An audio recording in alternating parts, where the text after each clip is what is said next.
Hola, buenos días. Disculpen la calidad de video, por ahí no es la más ideal, pero es lo que la tecnología nos permite.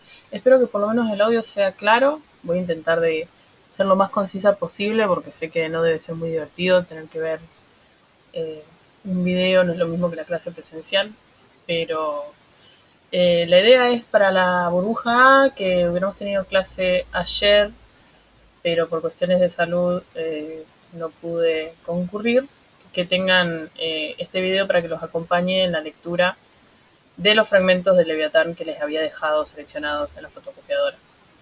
Eh, para los que no pudieron entrar al Classroom, yo ahí había dejado primero el PDF, ¿sí? Completo del libro. Estamos hablando de El Leviatán de Thomas Hobbes. Eh, por lo pronto, si alguno quiere embarcarse en la aventura de leerlo completo, es más que bienvenido.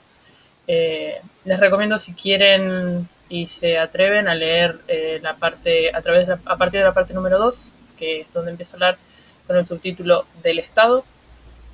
Eh, Empiecen a leer desde ahí, porque la parte anterior tiene que ver más con la teoría antropológica de Hobbes y no es tanto lo que nos compete para esta materia. De todas formas, por supuesto, les puede servir para contextualizar lo que vamos viendo. Y un poco la vimos en clase, la vamos a ver en clase, porque decíamos que en las bases antropológicas tenía sentido el desarrollo teórico del Estado que hace Hobbes. Por las dudas, igual, si alguno no pudo concurrir la semana anterior, el lunes que tuvimos la primera clase, ¿sí? Me presento, mi nombre es Emiliana Greguard, yo soy la profesora suplente de esta materia, Filosofía, Estado y Empresa. Por ahora hasta mayo, veremos si hasta fin de año también. La idea es poder llegar a ver, mientras estén a cargo mío, de la primera unidad, lo que sería un poco de contractualismo, por eso Hobbes, después vamos a ver Rousseau, y pasar a Hegel. Por lo menos para terminar con estas bases de lo que es el pensamiento occidental moderno del origen del Estado. ¿Sí? En cuanto a lo que fue la clase primera, nuevamente para los que no pudieron ir, hicimos una introducción y un repaso bastante exhaustivo, pero tranqui, de lo que es la teoría de Hobbes. Decíamos que Thomas Hobbes es un filósofo inglés, principios del siglo XVII, considerado por muchos como el padre de la filosofía política moderna. Y estamos hablando acá de una parte de la filosofía que desde la política empieza a pensar no solo en las relaciones políticas dentro de una sociedad estatal, por ahí en esa época tenemos sociedades feudales en lo que es Europa, sino a cuestionarse lo que va a ser el origen del Estado. ¿Qué rol tiene o tendría que tener el Estado como institución en nuestra vida cotidiana? Sino también su origen, cómo se funda el Estado como institución. Por una manera también de defender su existencia, por una manera de justificar la necesidad de un Estado en nuestras vidas cotidianas, en nuestras vidas humanas en general.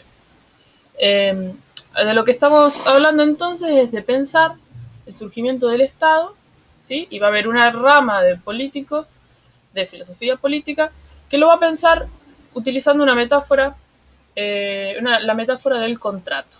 Un contrato como un intercambio de partes, ¿sí? Un intercambio entre una o más personas, donde alguien ofrece algo y a cambio recibe un beneficio, ¿no? Un contrato firmante, lo cual implica un acto voluntario, ¿sí? Entonces el Estado ya pasaría a pensarse no como algo que sucede espontáneamente, ¿sí? Como por ahí podemos pensar, bueno, tenemos este Estado que se origina porque tal rey ganó tal guerra y mediante el uso de la fuerza, de sus espadas y sus ejércitos, se ubica y ejerce el control de una población y gobierna cierto territorio. Y no espontáneamente como por ahí podía pensarse, no sé, en tal sociedad hay tal faraón porque nace y es hijo del dios Ra, y entonces tiene el derecho y nadie se cuestiona porque el Estado está encarnado en esa persona. ¿Sí? Lo que estamos hablando acá en la modernidad es de pensar el Estado como el fruto de la acción voluntaria de individuos. ¿Sí? Pensemos en la modernidad, que estamos exaltando lo que va a ser el uso de la razón, por lo cual estamos tratando de buscar razones lógicas que justifiquen cada accionar, y en este caso particular, desde la filosofía política, el rol estatal y su surgimiento. Les pido disculpas si no se ve bien, estoy un poco enferma, entonces por ahí la voz se me va a cortar un poco. Decíamos, el contrato como metáfora, ¿sí?, de este surgimiento del Estado mediante acciones voluntarias de individuos. Contrato, por eso, contractualismo. Y dentro del contractualismo tenemos a varios exponentes que fueron extremadamente famosos, y sus teorías políticas tienen muchísima influencia hasta el día de hoy en el pensamiento occidental.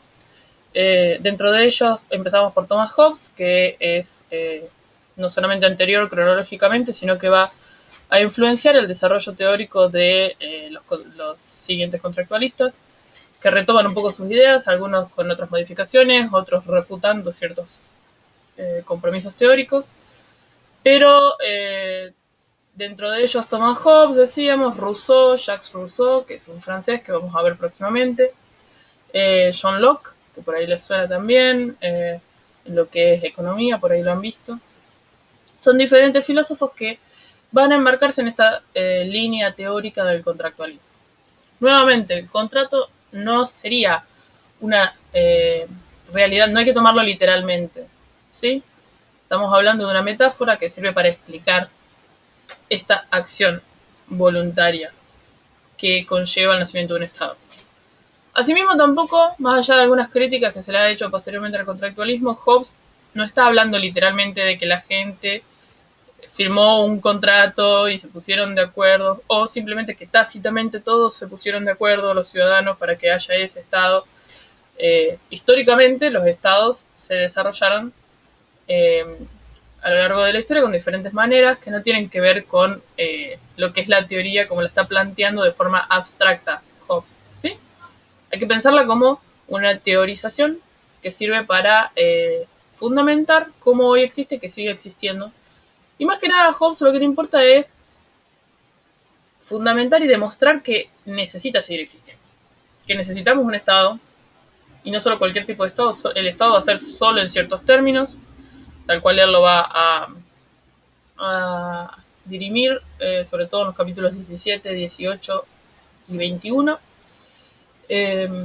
Y lo que un poco le preocupa es justificar la existencia del Estado como la realidad posible más amable para la paz, ¿sí? El Estado, con toda su realidad despótica, lo que sirve, lo que nos garantiza a los súbditos, a los gobernados, es la posibilidad de la paz, ¿sí? Entonces, para poder hablar y justificar de la existencia del Estado, primero va a desarrollar en su libro, decíamos, lo que es toda su teoría antropológica. Antropológica en el sentido de hablar de la naturaleza del hombre. Él y otros contractualistas van a hablar en términos de estado de naturaleza, ¿sí? Este es un concepto clave, anótenlo y presten atención.